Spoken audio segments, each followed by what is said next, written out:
మహిళా సంఘాల అభ్యున్నతి కోసం తెలంగాణ ప్రభుత్వం అహర్నిశలు కృషి చేస్తుందని పెద్దపల్లి ఎమ్మెల్యే విజయ రమణారావు పేర్కొన్నారు.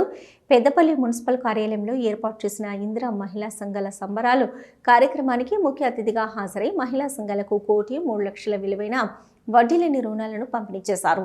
ఈ సందర్భంగా ఆయన మాట్లాడుతూ తెలంగాణ రాష్ట్రంలోని ప్రతి మహిళను కోటీశ్వరులను చేసే ఆలోచనతో కాంగ్రెస్ ప్రభుత్వం పనిచేస్తుందని పేర్కొన్నారు.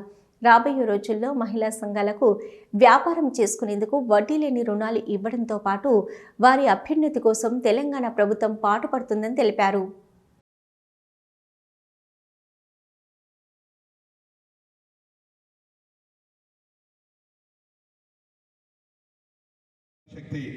లో భాగంగా స్వయం ఉపాధి కల్పించడానికి మనము క్యాంటీన్స్ అయితే ఏంది, అదేవిధంగా చిన్న చిన్న షాప్స్ అయితే ఏంది, దాంతోపాటు పెద్ద పెద్ద సూప్ ఏదైతే మన మెప్మా నుంచి ప్రభుత్వ సహకారంతో మనము రుణాలు ఇప్పించామో వాటి సహకారంతో చాలా మంది మన ఎస్హెచ్జి ముఖ్య లక్ష్యమైనటువంటి మన పేదరిక నిర్మూలన కార్యక్రమంలో 25 సంవత్సరానికి వడ్డీ లేని రుణాలు 490 సంఘాలకు గాను 1,03,67,848 రూపాయలు ఇవాళ సంఘాల అకౌంట్లోకి విడుదల కావడం జరిగింది.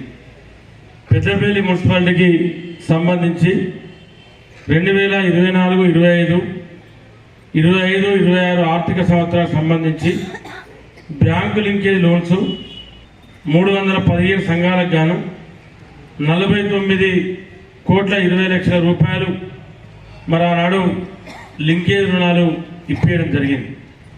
అదేవిధంగా పెద్దపల్లి మున్సిపాలిటీ పరిధిలోని స్త్రీనిధి రుణాలు 150 సంఘాలకు 9,52,34,000 రూపాయలు అందించడం జరిగింది. పెద్దపల్లి మున్సిపాలిటీ 2024-25, 25-26 సంబంధించి 36 కొత్త మహిళా సంఘాలు ఏర్పాటు చేయడం జరిగింది. ప్రమాద బీమా మరియు లోన్ బీమా కింద 34,65,950 రూపాయలు మన సంఘ